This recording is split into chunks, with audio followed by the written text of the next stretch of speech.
Okay, so you want to eat one meal a day. It is an approach often abbreviated as OMAD, and on the surface, the logic behind it feels almost flawless. The premise is straightforward and deeply appealing. Instead of grazing on snacks, tracking complex macronutrients across multiple plates, or constantly managing your blood sugar through breakfast, lunch, and dinner, you simply compress your entire daily food intake into a single, highly satisfying hour. For the remaining 23 hours of the day, your digestive system gets a complete break. The promises made by proponents of this lifestyle are sweeping. They tell you that by restricting your eating window so drastically, you will effortlessly create a caloric deficit without the misery of tiny, unfulfilling portions. They promise that your mental clarity will skyrocket as your body stops redirecting blood flow to your stomach every few hours. You are told that you will tap into ancient evolutionary pathways, switching your body from a state of constant storage to an efficient, fat-burning machine that cleans up its own damaged cells. It sounds elegant, time-saving, and biologically liberating. It promises a clean break from the modern, overfed environment. That is the promise. Here is what is actually happening inside your body while that promise plays out. To understand what happens when you condense 24 hours of nutrition into a single hour, we have to look at how the human body manages energy over time. Under normal conditions, when you eat a standard meal, your digestive tract breaks down carbohydrates into glucose, a simple sugar that enters your bloodstream. In response to this rising blood sugar, an organ sitting just behind your stomach, the pancreas, secretes a hormone called insulin. Think of insulin as a hormonal key. It circulates through your blood, attaches to receptors on your cells, and unlocks them so they can absorb glucose to use for immediate energy.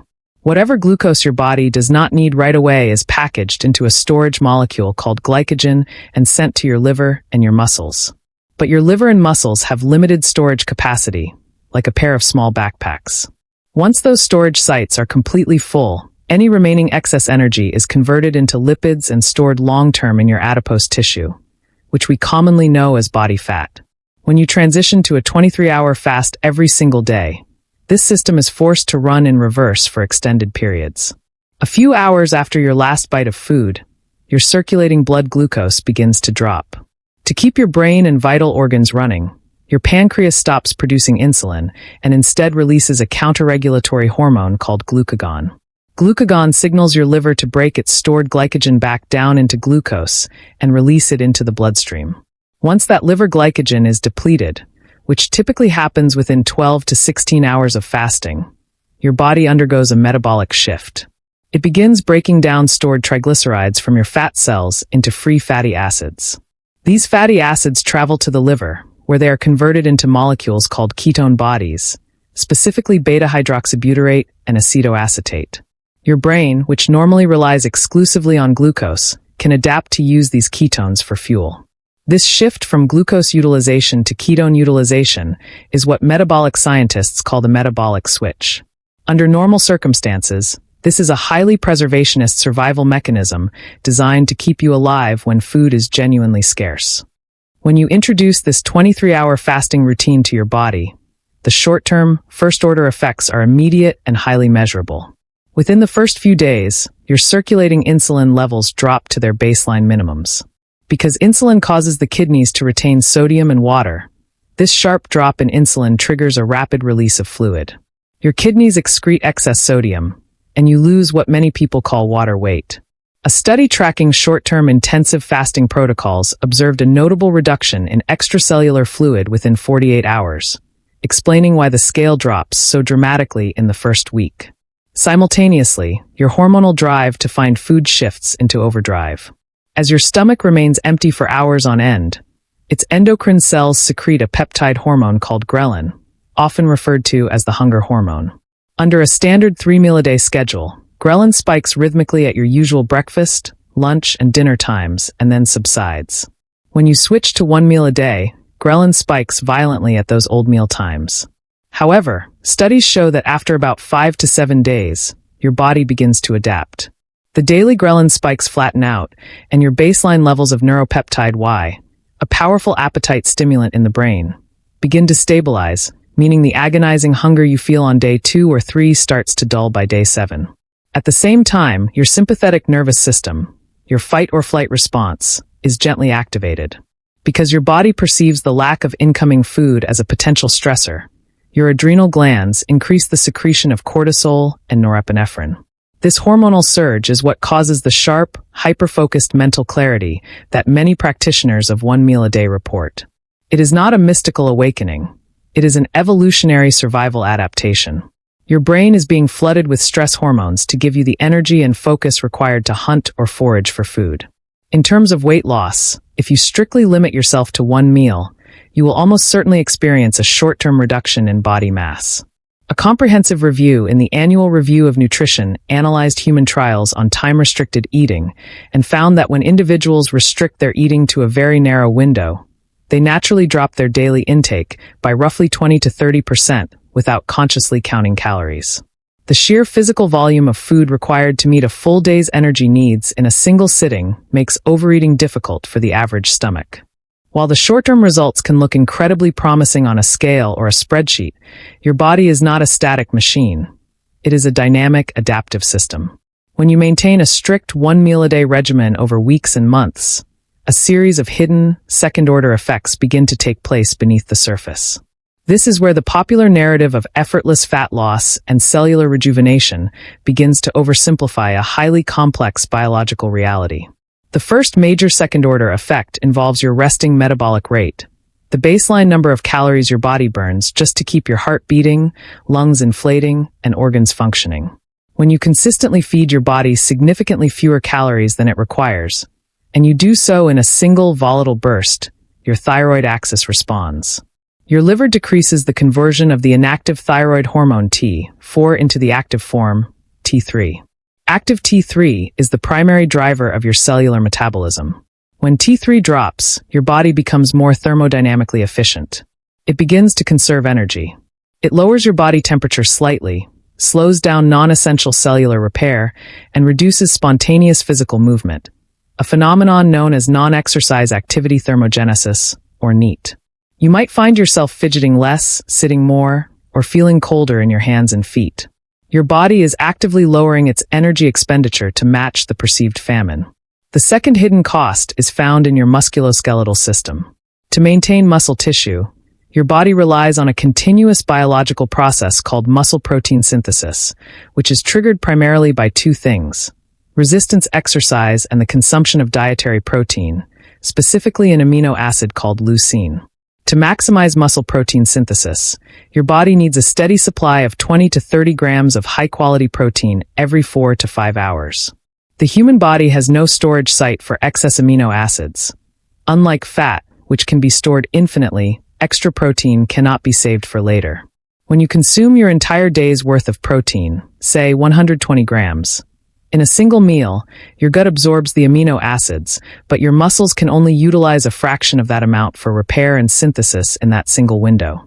The excess amino acids are diverted to the liver, stripped of their nitrogen, and either burned for immediate energy or converted into glucose and fat. For the remaining 23 hours of the day, your muscles are in a state of net protein breakdown. Over months, even if the scale is going down, a disproportionate amount of that weight loss can come from lean muscle tissue rather than body fat. A controlled trial demonstrated that splitting protein intake across multiple, evenly spaced meals resulted in significantly higher muscle protein synthesis compared to bunching it into a single bolus. By eating once a day, you may inadvertently be changing your body composition for the worse, leaving yourself with a higher percentage of body fat relative to your muscle mass. Furthermore, there is a profound cardiovascular impact. A randomized controlled trial looked specifically at adults eating one meal a day compared to those eating a standard meal pattern over 3 months. The researchers found a troubling trend. The one meal a day group exhibited a significant increase in fasting blood glucose levels and a stark rise in low-density lipoprotein, or LDL cholesterol, which is a major risk factor for cardiovascular disease. When the body is forced to process an entire day's worth of fats and sugars simultaneously, it can overwhelm the liver's clearance mechanisms, leading to prolonged elevations of lipids in the blood. The transition from a neutral or slightly beneficial dietary intervention to a genuinely harmful practice happens at a specific threshold, and it is a line that is incredibly easy to cross without realizing it. The trap of the one meal a day protocol lies in its psychological feedback loop, and its conflict with human digestive anatomy. The human stomach is an elastic organ, but it has practical limits. When you attempt to cram an entire day's worth of essential vitamins, minerals, fiber, protein, and essential fatty acids into a single 60-minute window, you run into an anatomical bottleneck. To get adequate nutrition, you might have to consume a massive plate of food consisting of lean meats, complex carbohydrates, and fibrous vegetables. The sheer volume of this meal stretches the stomach walls, triggering mechanoreceptors that send severe satiety signals to your brain. You feel intensely bloated, lethargic, and physically uncomfortable. To avoid this physical discomfort, practitioners almost always fall into one of two traps. The first trap is chronic undernutrition. To avoid feeling painfully full, individuals begin choosing smaller, less voluminous meals. Over time, they fall into a severe calorie deficit that goes far beyond a healthy weight loss target. They begin missing critical daily requirements for micronutrients like iron, calcium, magnesium, and essential vitamins. Because the body is resilient, symptoms of micronutrient deficiencies do not appear overnight. It takes months for bone density to degrade, months for hair to thin, and months for the immune system to weaken. The individual assumes they are doing perfectly fine because they are losing weight rapidly, completely unaware that their internal architecture is slowly eroding. The second trap is the shift toward highly processed, hyperpalatable foods. To hit their energy needs without physical discomfort, people intuitively realize they need calorie-dense foods that do not take up much space in the stomach. They swap out broccoli, whole grains, and lean proteins for refined carbohydrates, fats, and processed sugars. Because they have been fasting for 23 hours, their brain's reward centers are highly sensitized. When they finally eat, the rush of dopamine from these calorie-dense foods is amplified. This can establish a cyclical, highly disordered pattern of eating that closely mimics a clinical binge and purge cycle. Except the purging is replaced by a 23-hour fast. The individual tells themselves they have incredible discipline because they only eat once a day, when in reality, they are trapped in a biological loop of restriction and overconsumption. To understand how these invisible physiological strains can manifest in a real human being, we can look at a documented medical case reported in the Journal of Emergency Medicine. The paper, published in October 2019, describes a 42-year-old male patient who presented to an urban emergency department with acute, crushing abdominal pain, intractable vomiting, and severe lethargy. According to the clinical history outlined by the treating physicians, this patient had no significant prior medical conditions and maintained an active lifestyle. However, he had spent the preceding 5 months strictly adhering to a one-meal-a-day dietary regimen to manage his body weight. Every evening, he consumed his entire daily caloric requirement within a compressed time frame, typically eating a high-volume meal consisting of dense proteins, complex carbohydrates, and a large quantity of vegetables. Up until the night of his admission, the patient reported that the protocol had yielded steady weight loss and high daytime energy levels, leaving him with the impression that the diet was completely benign. On the night of the incident, within 2 hours of consuming his large daily meal, the patient experienced a sudden, severe onset of epigastric pain that rapidly escalated. Upon clinical evaluation in the emergency room, his objective physiological signs indicated severe distress. His heart rate was significantly elevated to 115 beats per minute, his blood pressure was dropping, and emergency laboratory panels revealed profound metabolic acidosis, indicating that the chemical balance of his blood had become dangerously acidic. An emergency CT scan of the abdomen was performed, revealing massive gastric distension. The final diagnosis was acute gastric dilatation accompanied by localized tissue ischemia. The physical mechanics of the condition are clear.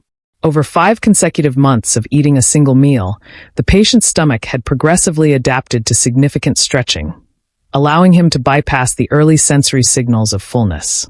On this particular evening, the total volume of solid food, combined with the volume of fluid ingested alongside it, expanded the stomach beyond its structural safety threshold. The extreme physical distension put direct pressure on the gastric wall, compressing the major blood vessels that supply the organ with oxygenated blood. With its blood supply occluded, the stomach tissue began to suffer from ischemia or cellular suffocation. The muscular walls lost the ability to contract and push the contents into the duodenum, causing a complete functional obstruction. The medical team intervened immediately, using a nasogastric tube to decompress the stomach and evacuate the accumulated contents, which successfully restored localized blood circulation. Had the intervention been delayed, the ischemic tissue would have progressed to transmural necrosis, resulting in a perforation of the stomach wall, leakage into the peritoneal cavity, and life-threatening septic shock.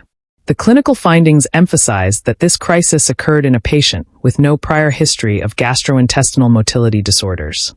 The event was driven entirely by the voluntary behavioral pattern of compressing a massive nutritional and fluid volume into a single sitting, which overrode the body's natural anatomical safeguards. The difference between implementing time-restricted eating as a safe, scientifically supported tool versus utilizing it as an extreme, hazardous practice comes down entirely to scale, duration, and nutritional awareness.